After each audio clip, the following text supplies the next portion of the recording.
ಸತ್ತೋಗಿರೋರು ವ್ಯವಸಾಯ ಹೆಂಗ್ ಮಾಡ್ತಾರ್ರಿ? ನಾನ್ ಕೇಳಿದ ಪ್ರಶ್ನೆಗೆ ಉತ್ತರ ಕೊಡ್ತಿಲ್ಲ. ಈಗ ಜಂಟಿ ಕೂರ್ಸೋದಕ್ಕೆ ಏನು ಸಾಧಕ ಬಾಧಕ ಏನು ಹೇಳಿ? ಕೆಲವರು ರೀಸೆಂಟ್ ಯಾರು ಡೆತ್ ಆಗಿರ್ತಾರೆ ಅವಂತೂ ಟ್ರಾನ್ಸಾಕ್ಷನ್ ಆಗ್ತಾನೆ ಇರುತ್ತೆ. ಕೆಲವರು ಸ್ವಇಚ್ಛೆಯಿಂದ ಸಮಸ್ಯೆ ಈಗ ಅಜ್ಜಿ ತೀರೋಗಿದ್ದಾರೆ, ಅವ್ರ ಹೆಸರಿನಲ್ಲಿ ಇದೆ. ಇನ್ನು ಎಷ್ಟು ವರ್ಷ ಅಂತ ಇವತ್ತಲ್ಲ, ಓಕೆ ನಾಳೆ ಏನ್ ನಿಮಗೆ ಕುಂತಲ್ಲೇ ಆಗತ್ತಾ? ಮತ್ತೆ ಯಾವತ್ತೋ ಒಂದಿನ ಮಾಡ್ಕೊಳ್ಳೇಬೇಕಲ್ಲ. ದಿನ ಕಳೆದಂಗೆ ಖರ್ಚು ಜಾಸ್ತಿ ಆಗುತ್ತಾ ಕಡಿಮೆ ಆಗುತ್ತಾ? ಮತ್ತೆ ನಾನು ನೀವು ವಿಲೇಜ್ ಅಕೌಂಟೆಂಟ್ ಆಗಿ ನಿಮಗೆ ಕೇಳ್ತೇನೆ, ಸತ್ತೋಗಿರೋರು ವ್ಯವಸಾಯ ಹೆಂಗ್ ಮಾಡ್ತಾರ್ರಿ? ನಿಮ್ಮ ಖಾತೆ ಕುಟುಂಬದ ಎಲ್ಲಿದೆ ನಿಮ್ಗೆ ಕುಟುಂಬ? ಆಯ್ತಪ್ಪ, ಈಗ ನಿಂತಾರಿಗೆ ನಾನೇ ಬರ್ತೇನೆ. ಆಯ್ತೀಗ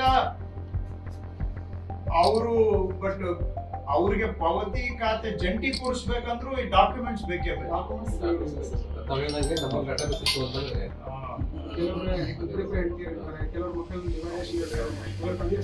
ನೋಡ್ರಿ, ನೀವು ಇಂಡಿವಿಜುವಲ್ ಮಾಡುವಾಗ ಅದೆಲ್ಲ ಬರುತ್ತೆ, ಜಂಟಿ ಕೂರ್ಸಕ್ಕೆ ಅದೆಲ್ಲ ಏನಿಲ್ವಲ್ಲ.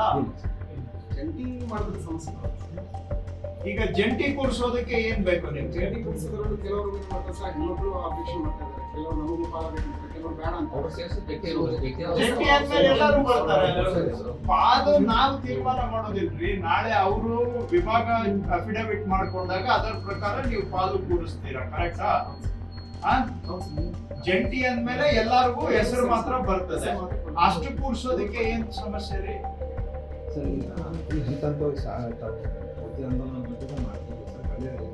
ಸಾಕಾದಷ್ಟು ಪ್ರಯತ್ನ ಮಾಡಿ ಮೊದಲು ಬೇರೆ ಕಡೆ ಬೇರೆ ಬೆಳೆಯಿಂದ ಮಾಡೋದು 2-3 ಅರ್ಜಿ ಆಗಿದೆ ಸರ್.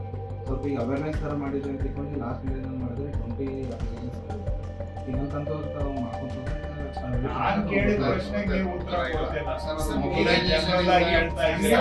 ಈಗ ಜಂಟಿ ಕೂರ್ಸೋದಕ್ಕೆ ಏನು ಸಾಧಕ ಬಾಧಕ ಏನು ಹೇಳಿ?